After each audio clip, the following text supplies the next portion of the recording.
সেই পলাশবাড়িতে দেখা যাচ্ছে 81 ফুট রাম মন্দির হচ্ছে, আর প্রত্যেক দিন মিছিল হচ্ছে। রাম মন্দির চাই না।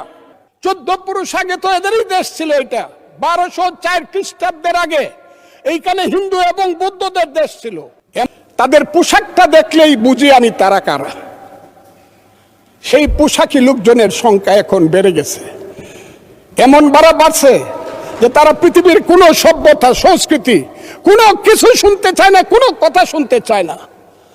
ধর্মকে নিয়ে শুধু ব্যবসা করতে চায়। তারা হলো ধর্ম ব্যবসায়ী। সেই সব লোকজন আজকে ওখানে যাচ্ছে, মারামারি করছে। বাংলাদেশে মন্দির বানাতে বাধা দেওয়াতে কুলাঙ্গারগুলো সংসদে কথা বলে। যখন ভারতে 500 বছরের বাবরি মসজিদ ভেঙে ফেলা হলো, এই কুলাঙ্গারগুলো কোনো প্রতিবাদ করলো না। যখন মুসলমানদেরকে কোরবানি দিতে দেয় না ভারতে, তখন এই কুলাঙ্গারগুলো কোনো প্রতিবাদ করে না। আসলে সত্য কথা বলতে কি ভাই, এরা যদি মুসলমানের ঘরে জন্ম না হয়ে হিন্দুর ঘরে হতো, তারা জীবনে ধর্ম নিয়ে গবেষণা করতো না। এটা বাস্তব। ভিডিওটি ভালো লাগলে শেয়ার করে দিবেন। আর আমি এই কথা শুধুমাত্র একজন ব্যক্তিকে উদ্দেশ্য করে বলছি, পুরো দলের সবাইকে না।